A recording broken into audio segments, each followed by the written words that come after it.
O Renato Paiva não aceitou o John Textor mudar as escalações dele e essa foi uma das razões pela qual ele foi demitido. Muita gente está falando, e a gente fez vídeo sobre isso aqui, que a postura do Botafogo contra o Palmeiras foi a grande razão do Paiva ir embora. Apesar disso ter um fundo de verdade, não é 100% isso. Isso só faz parte de uma grande insatisfação do John Textor que já vem há muito tempo. Lá atrás, quando o John Textor entrevistou o Renato Paiva, quando ele era só uma possibilidade de ser treinador do Botafogo, uma das coisas que o Textor perguntou era sobre o modelo de jogo. E o Paiva confirmou ao John Textor e conseguiu convencer ele de que, sim, ele conseguia fazer um jogo propositivo, um jogo ofensivo com esse elenco do Botafogo, e foi isso que encantou o John Textor, porque isso é uma coisa que ele não negocia. Ele quer que, independente de qualquer coisa, o Botafogo sempre jogue pra frente, o Botafogo sempre ataque o seu adversário. O Paiva foi contratado e o futebol que se viu em campo foi muito diferente daquele que ele prometeu na entrevista. Tanto que na primeira rodada do Campeonato Brasileiro, os dois já se estranharam. O Botafogo entra numa postura para se defender no Allianz Parque contra o Palmeiras e o John Textor avisa ao Paiva: essa não é a postura que eu quero um clube meu jogando. Ele avisou que não gostava do esquema de 3 volantes, avisou que não gostava de uma postura reativa e o Paiva na época retrucou dizendo: poxa, mas o Botafogo foi melhor. E o Botafogo de fato foi melhor na primeira rodada naquele 0-0.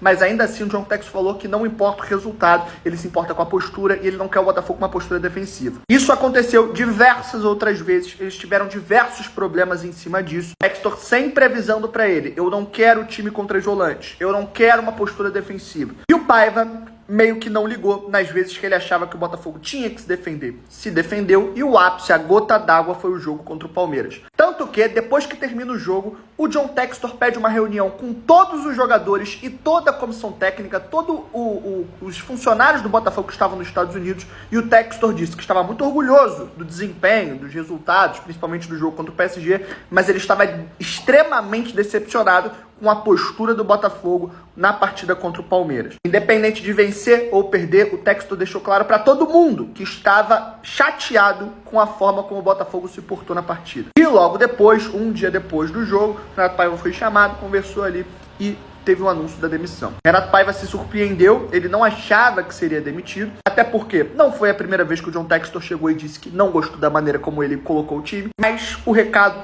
tá dado. Quem vier por Botafogo, vencer ou perder é importante, mas está em segundo plano. Em primeiro plano tá a postura. O Botafogo não deve temer ninguém. O Botafogo não deve esperar o adversário. O Botafogo sempre deve ser propositivo e quem não se enquadrar nisso será demitido. Afinal de contas, o Botafogo tem um dono.